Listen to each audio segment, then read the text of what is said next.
गौतम बुद्ध का जीवन हर किसी के लिए प्रेरणादायी है। गौतम बुद्ध बौद्ध धर्म के प्रवर्तक थे। इनका जन्म 483 ईस्वी पूर्व तथा महापरिनिर्वाण 563 ईस्वी पूर्व में हुआ था। बचपन में उनको राजकुमार सिद्धार्थ के नाम से जाना जाता था। बौद्ध ग्रंथों के अनुसार गौतम बुद्ध के जन्म से 12 वर्ष पूर्व ही एक ऋषि ने भविष्यवाणी की थी कि यह बच्चा या तो एक सार्वभौमिक सम्राट या महान ऋषि बनेगा। 35 वर्ष की आयु में उन्हें ज्ञान की प्राप्ति हुई थी। वह संसार का मोह त्याग कर तपस्वी बन गए थे और परम ज्ञान की खोज में चले गए थे।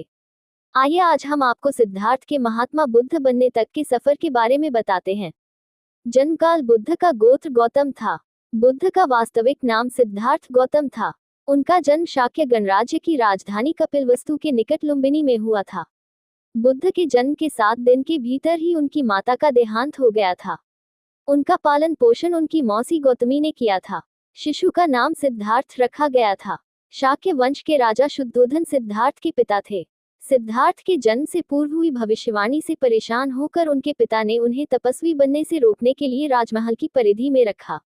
गौतम राजसी विलासिता में पले बड़े, बाहरी दुनिया से आक्रांत, नृत्य करने वाली लड़कियों द्वारा मनोरंजन, ब्राह्मणों द्वारा निर्देशन और तीरंदाजी, तलवारबाजी, कुश्ती, तैराकी और दौड़ में प्रशिक्षित किए गए थे।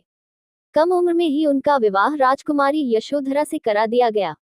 दोनों का एक पुत्र भी हुआ, जिसका नाम राहुल था। सिद्धार्थ बचपन से ही अत्यंत करुण हृदय वाले थे। वह किसी का भी दुख नहीं देख सकते थे।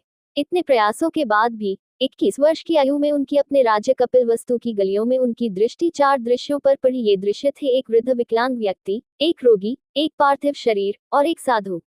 इन 4 दृश्यों को देखकर सिद्धार्थ समझ गए थे कि सबका जन्म होता है, सबको बुढ़ापा आता है, सबको बीमारी होती है और एक दिन सब मृत्यु को प्राप्त होते हैं।